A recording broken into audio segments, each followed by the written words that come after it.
Georgia wrestler found dead in his high school gym say that their son was murdered, that he did not die accidentally, like the county coroner said. 17-year-old Kendrick Johnson's mom and dad say they will fight and prove it until the day they die. Here's Rick Black. Kenneth and Jacqueline Johnson now say science supports what they thought all along, that their 17-year-old son, Kendrick, was murdered at his high school in Valdosta, Georgia. I asked them. We just didn't believe. Soon after Kendrick's body was discovered upside down in the center of this gym mat, investigators determined there was no foul play and that Kendrick accidentally got stuck while reaching for this shoe. The official finding of the state's autopsy? Positional asphyxia, that Kendrick was suffocated by his own body weight. When I went and viewed his body that Sunday, you can see something happened. So could the first responders. In the report, written the day Kendrick's body was discovered, paramedics considered the gym a crime scene. And after a closer look at Kendrick, there was bruising noted to right side jaw. At the Johnsons' expense, Kendrick's body was exhumed. Forensic pathologist Dr. Bill Anderson performed a second autopsy and checked the right side jaw. He found something surprising. That area where the trauma had occurred had not been dissected. It was still intact.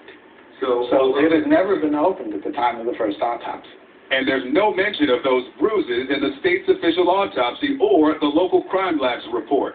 There was hemorrhage indicating trauma to the area, and that trauma basically causes blood to come out of the blood vessels into the soft tissues.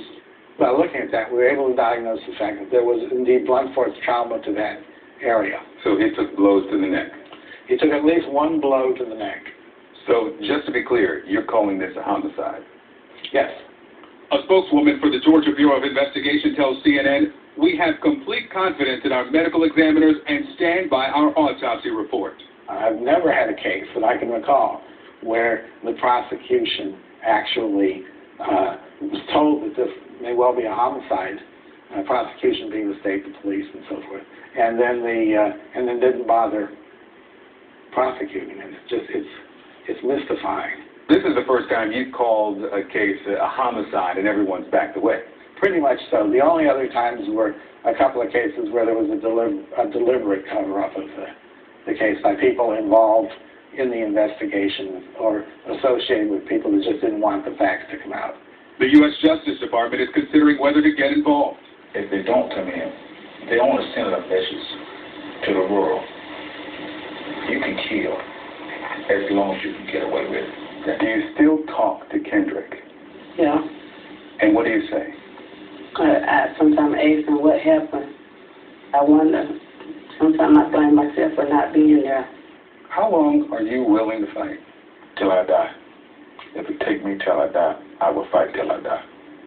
Victor Blackwell, CNN, Valdosta, Georgia.